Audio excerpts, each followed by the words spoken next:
ਅਗਲੀ ਖਬਰ ਦੇ ਵੱਲ ਵਧੀਏ ਸ਼ਰਮਾ ਜੀ, ਤੇ ਗੱਲ ਕਰੀਏ ਗੇਮ ਦੇ ਵਿੱਚ ਪਏ ਘਾਟੇ ਦੀ। ਗੇਮ ਦੇ ਵਿੱਚ ਪਏ ਘਾਟੇ ਨੂੰ ਪੂਰਾ ਕਰਨ ਦੇ ਲਈ ਖੇਡ ਦਿੱਤੀ ਫਿਰ ਲੁੱਟ ਹੋਣ ਦੀ ਗੇਮ। ਇਹ ਕੀ ਸਾਰੀ ਗੇਮ ਹੈ ਸ਼ਰਮਾ ਜੀ, ਸਮਝਾਓ ਜਰਾ। ਪਹਿਲਾਂ ਗੇਮ ਚੋਂ ਘਾਟਾ, ਫਿਰ ਲੁੱਟ ਹੋਣ ਦੀ ਗੇਮ।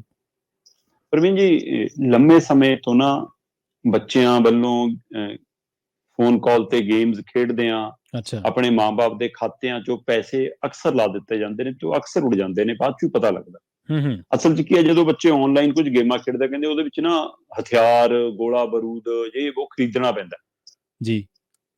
ਤੇ ਉਹ ਖਰੀਦਣ ਦੀ ਆੜ ਦੇ ਵਿੱਚ ਜਦੋਂ ਪੈਸੇ ਲਾਉਣ ਲੱਗ ਜਾਂਦੇ ਤੇ ਖਾਤੇ ਜਦੋਂ ਨਾਲ ਜੋੜ ਲੈਂਦੇ ਨੇ, ਆਪਣੇ ਪਿਓ ਦਾ ਖਾਤਾ ਜਾਂ ਮਾਂ ਦਾ ਖਾਤਾ, ਜਦੋਂ ਉਹ ਗੇਮ ਮੁਕਾਉਂਦੇ ਨੇ ਤਦ ਤੱਕ ਜਿਹੜੇ ਉਹ ਗਰੋਹ ਵਾਲੇ ਹੁੰਦੇ ਨੇ ਉਹ ਸਾਰਾ ਖਾਤਾ ਹੀ ਖਾਲੀ ਕਰ ਦਿੰਦੇ ਨੇ। ਜੀ ਬਿਲਕੁਲ, ਹੋਇਆ ਕਈ ਲੋਕਾਂ ਦੇ ਨਾਲ।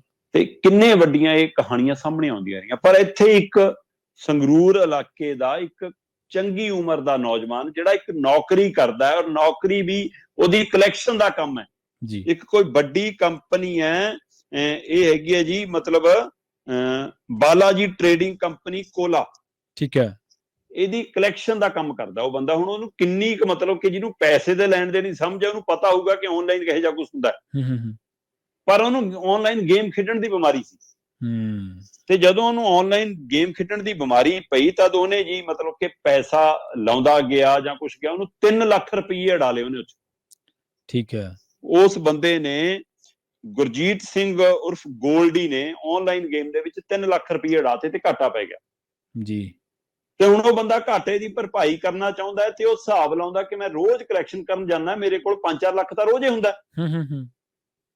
ਤੇ ਉਹਨੂੰ ਗੋਲ ਕਰਨਾ ਚਾਹੁੰਦਾ ਜੀ। ਤੇ ਜਦੋਂ ਗੋਲ ਕਰਨ ਲਈ ਉਹਨੂੰ ਸਕੀਮ ਨਹੀਂ ਮਿਲਦੀ ਤਦ ਉਹ ਆਪਣੇ ਨਾਲ 2 ਜਾਂ 3 ਸਾਥੀ ਰਲਾਉਂਦਾ ਹੈ ਨਾ, ਇੱਕ ਜਸਵੀਰ ਸਿੰਘ, ਇੱਕ ਗੁਰਵਿੰਦਰ ਸਿੰਘ, ਇਹਨਾਂ ਨਾਲ ਮਿਲ ਕੇ ਉਹ ਗੇਮ ਖੇਡਦਾ ਕਿ ਤੁਸੀਂ ਮੈਨੂੰ ਲੁੱਟ ਲੈਣਾ ਜੀ। ਤੇ ਲੁੱਟ ਦੀ ਖੇਡ ਰਚਦੀ ਹੈ ਜੀ 24 ਤਰੀਕ ਨੂੰ। ਤੇ ਕਹਿੰਦਾ ਜੀ ਕਿ 24 ਤਰੀਕ ਨੂੰ ਸ਼ਿਕਾਇਤ ਕਰਦਾ, 23 ਤਰੀਕ ਨੂੰ ਕਹਿੰਦਾ ਜੀ ਰਾਤ ਨੂੰ 9 ਵਜੇ ਜਦੋਂ ਮੈਂ ਪਰਤ ਰਿਹਾ ਸੀ ਤਦ ਮੈਨੂੰ ਮੋਟਰਸਾਈਕਲ ਵਾਲਿਆਂ ਨੇ, 2 ਮੂੰਹ ਢੱਕੇ ਵਾਲਿਆਂ ਨੇ ਘੇਰਿਆ ਤੇ ਮੈਨੂੰ ਕੁੱਟਿਆ ਤੇ ਮੈਥੋਂ ਝੋਲਾ ਖੋ ਕੇ ਭੱਜ ਗਏ। ਠੀਕ ਹੈ। ਤੇ ਜੀ ਉਹ 'ਚ 5 ਲੱਖ ਤੋਂ ਵੱਧ ਅਮਾਉਂਟ ਸੀ ਜੀ ਕੰਪਨੀ ਦੀ। ਤੇ ਉਹ ਸ਼ਿਕਾਇਤ ਇਹਦੇ ਆਧਾਰ ਦੇ ਉੱਤੇ ਕੰਪਨੀ ਨੇ ਦਰਜ ਕਰਾਈ ਕਿ ਸਾਡੇ ਬੰਦੇ ਤੋਂ ਜੀ ਲੁੱਟ ਖੋ ਹੋ ਗਈ ਜੀ। ਤੇ ਪੁਲਿਸ ਨੇ 24 ਘੰਟਿਆਂ 'ਚ ਬੰਦੇ ਫੜ ਲਏ। ਠੀਕ ਹੈ। ਇਹ ਵੀ ਕਮਾਲ ਹੈ ਵੀ। ਜਾਂ ਤਾਂ ਪ੍ਰਨੀਤ ਕੌਰ ਦੇ ਪੈਸੇ ਮੁੜਦੇ ਦੇਖੇ ਸੀ ਮੈਂ ਆਨਲਾਈਨ, ਏਦਾਂ ਕਿਤੇ ਠੱਗੀ ਵੱਜੀ ਹੋਵੇ, ਕੁਛ ਜਾਂ ਲੁੱਟ ਖੋਹ ਹੋਈ ਹੋਵੇ, ਹੈਨਾ, ਨਹੀਂ ਪੈਸੇ ਮੁੜਦੇ ਛੇਤੀ ਨਹੀਂ ਮਿਲਦੇ। ਸਾਡੇ ਇੱਕ ਚੰਗੇ ਪੱਤਰਕਾਰ ਸਾਥੀ ਦਾ ਫੋਨ ਗੁੰਮ ਹੋ ਗਿਆ ਜੀ, ਤੇ ਉਹ ਫੋਨ ਲੱਭਣ ਲਈ ਪੁਲਿਸ ਕੋਲ ਸ਼ਿਕਾਇਤ ਗਈ ਤੇ ਉਸ ਟਾਈਮ ਦੇ ਵਿੱਚ ਕੋਈ ਵੱਡੇ ਅਧਿਕਾਰੀ ਦੀ ਕਿਸੇ ਹੋਰ ਸੂਬੇ ਦੀ ਧੀ ਵੀ ਉੱਥੇ ਆਈ ਹੋਈ ਸੀ। ਇਹ ਅਨੰਦਪੁਰ ਸਾਹਿਬ ਖੇਤਰ ਦੀ ਘਟਨਾ, ਅਜੂਬਾ ਦੇਖਣੋਂ ਆਈ ਹੋਈ ਸੀ। ਉਹਦਾ ਫੋਨ ਵੀ ਚੱਕ ਲਿਆ ਕਿਸੇ ਨੇ, ਉਹ ਵੀ ਖਾਸਾ ਮਹਿੰਗਾ ਸੀ ਜੀ। ਤੇ ਪੁਲਿਸ ਨੇ ਉਹ 10 ਘੰਟਿਆਂ 'ਚ ਫੋਨ ਬਰਾਮਦ ਕਰਾਤਾ ਜੀ।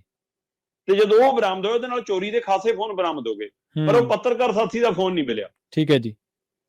ਤੇ ਪੁਲਿਸ ਵਾਲੇ ਉਹ ਕੁੜੀ ਦਾ ਮਾਮਲਾ ਨਿਬੇੜ ਕੇ ਪੱਤਰਕਾਰ ਨੂੰ ਕਹਿੰਦੇ, ਜਾਂ ਤੇਰਾ ਫੋਨ ਤਾਂ ਨਹੀਂ ਲੱਭ ਸਕੇ, ਤੂੰ ਇਹਨਾਂ ਚੋਂ ਕੋਈ ਪਸੰਦ ਆਉਂਦਾ ਉਹ ਲੈ ਜਾ। ਜੀ ਜੀ। ਉਹ ਕਹਿੰਦਾ, ਭਰਾ ਤੁਸੀਂ ਦੁਕਾਨ ਖੋਲੀ ਆ, ਹੁਣ ਵੇਚਣ ਦੀ, ਕੱਲ ਨੂੰ ਮੈਨੂੰ ਚੁਕਾ ਦਿਓ। ਜੀ ਜੀ। ਸੋ ਮੇਰਾ ਲੱਭ ਕੇ ਦਿਓ ਜਾਂ। ਸੋ ਇਸ ਤਰ੍ਹਾਂ ਇੱਥੇ ਪਰ ਪੁਲਿਸ ਨੇ ਇੱਕ ਕਮਾਲ ਦਿਖਾਈ ਪ੍ਰਵੀਨ ਜੀ, ਇਸ ਸੰਗਰੂਰ ਵਾਲੇ ਮਾਮਲੇ ਦੇ ਵਿੱਚ, ਕਿ 24 ਘੰਟੇ 'ਚੋਂ ਬੰਦੇ ਵੀ ਫੜ ਲਏ ਔਰ ਪੈਸਾ ਵੀ ਰਿਕਵਰ ਕਰ ਲਿਆ। ਠੀਕ ਹੈ। ਤੇ ਜਦੋਂ ਪੈਸਾ ਰਿਕਵਰ ਕਰਕੇ ਉਹ ਬੰਦਿਆਂ ਤੋਂ ਪੁੱਛਗਿੱਛ ਹੋਈ ਤਾਂ ਤੱਥ ਸਾਹਮਣੇ ਆਏ ਕਿ ਬਾਈ ਜੀ ਜਿੱਥੋਂ ਲੁੱਟਿਆ ਉਸੇ ਨੇ ਲੁਟਵਾਇਆ। ਜਿਹਨੇ ਗੇਮ ਦੇ ਵਿੱਚ 3 ਲੱਖ ਗਵਾਏ, ਉਸੇ ਨੇ ਗੇਮ ਖੇਡੀ ਲੁੱਟਣ ਦੀ। ਠੀਕ ਹੈ ਜੀ। ਕਿ ਮੈਨੂੰ ਲੁੱਟ ਲਓ ਤਾਂ ਕਿ ਮੇਰਾ ਘਾਟਾ ਪੂਰਾ ਹੋ ਜਾਵੇ, 5 ਲੱਖ 'ਚੋਂ 3 ਲੱਖ ਨਾਲ ਆਪਣਾ ਕਰਨਾ ਹੋਣਾ, ਲੱਖ ਉਹਨਾਂ ਨੂੰ ਦੇਣਾ ਹੋਣਾ। ਸੋ ਜੀ ਆ ਸਾਹਮਣੇ ਆ ਗਈ 5,40,000 ਦੀ ਲੁੱਟ ਦੀ ਇਹ ਖੇਡ ਸੀ। 3 ਲੱਖ ਗੇਮ 'ਚ ਉਡਾਏ ਸੀ, ਉਹਦਾ ਘਾਟਾ ਪੂਰਾ ਕਰਨ ਲਈ। ਹੁਣ ਉਹ ਲੁੱਟਣ ਵਾਲੇ ਵੀ ਤੇ ਗੇਮ ਰਾਹੀਂ ਜਿਹੜਾ ਲੁੱਟਿਆ ਗਿਆ ਤੇ ਏਦਾਂ ਪੂਰਾ ਕਰਨ ਵਾਲਾ ਉਹ ਬੰਦਾ ਵੀ, ਤੇ ਹੁਣ ਉਹ ਤਿੰਨੇ ਪੁਲਿਸ ਦੀ ਹਿਰਾਸਤ ਨੇ ਤੇ ਅੱਗੇ ਛਾਣਬੀਨ ਚੱਲ ਰਹੀ ਹੈ ਕਿ ਕਿਤੇ, ਕਿਉਂਕਿ ਇਹ ਜਿਹੜੇ ਮੁੰਡੇ ਫੜ ਹੋਏ ਨੇ ਲੁੱਟ ਕਰਦੇ, ਇਹ ਪਹਿਲਾਂ ਵੀ 1-2 ਮਾਮਲਿਆਂ ਦੇ ਵਿੱਚ ਨਾਮਜ਼ਦ ਸੀ ਲੁੱਟਣ ਵਾਲੇ ਮਾਮਲੇ 'ਚ, ਇਸ ਲਈ ਉਹਨੇ ਉਹੋ ਜਿਹੇ ਬੰਦੇ ਲੱਭੇ। ਪਰ ਹੁਣ ਇਹ ਵੀ ਜਾਂਚ ਹੋ ਰਹੀ ਹੈ ਕਿ ਸ਼ਿਕਾਇਤ ਕਰਤਾ ਵੀ ਕਿਤੇ ਇਹਨਾਂ ਧੰਦਿਆਂ 'ਚ ਪਹਿਲਾਂ ਤੋਂ ਸ਼ਾਮਲ ਤਾਂ ਨਹੀਂ ਗਾ। ਜੀ ਜੀ। ਇਹ ਤਾਂ ਫਿਰ ਦੋਹਰੀ ਲੁੱਟ ਹੋ ਗਈ, ਆਨਲਾਈਨ ਵੀ ਲੁੱਟਿਆ ਗਿਆ ਤੇ ਫਿਰ ਬਾਅਦ 'ਚ ਆਫਲਾਈਨ ਵੀ ਲੁੱਟਿਆ ਗਿਆ। ਬਿਲਕੁਲ ਬਿਲਕੁਲ ਜੀ।